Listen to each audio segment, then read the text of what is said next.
ঈদের ছুটি শেষে রাজধানীতে ফিরতে শুরু করেছে কর্মজীবী ও বিভিন্ন শ্রেণী পেশার মানুষ। সড়ক, রেল ও নৌপথে তিনটি পথেই ছিল ঢাকামুখী মানুষের উপচে পড়া ভিড়। সড়কপথে বাড়তি ভাড়া আদায়ের অভিযোগ থাকলেও রেল ও নৌপথে স্বস্তির বার্তা জানান যাত্রীরা। ভীম লিকুইড এক ধোয়াতেই তেল চর্বি সব পরিষ্কার মাত্র 50 টাকায়। প্রিয়জনের সাথে ছুটি কাটিয়ে এবার ফিরতে হবে আপন কাজে, তাই তো কমলাপুর স্টেশনে সকাল থেকেই মানুষের ঢল।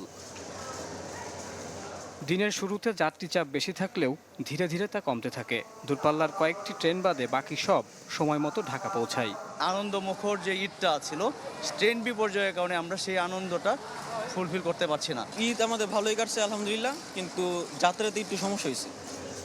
রেল কর্তৃপক্ষ বলছে, যাত্রী নিরাপত্তাকে গুরুত্ব দিতে গিয়ে কিছু ট্রেন কমলাপুর পৌঁছাতে দেরি করেছে।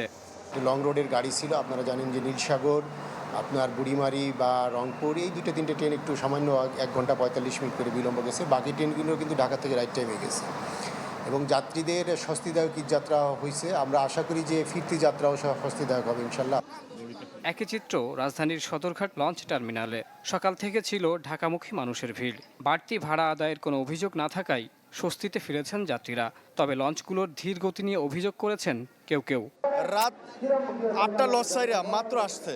আজকে 1 তারিখ, মানুষের অফিস ছুটি যাওয়ার কথা। মানুষ কেউ গাজীপুর যাবে, কেউ সাভার যাবে, কেউ ইয়াতে যাবে, কিন্তু মাত্র লঞ্চ আইসা মানুষ কিভাবে অফিস করবে? আলহামদুলিল্লাহ, খারাপ না ভালোই, কিন্তু একটু লেট হয়েছে আর কি।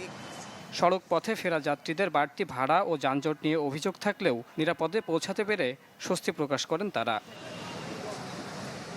মোহাম্মদ শফিক, চ্যানেল 24, ঢাকা।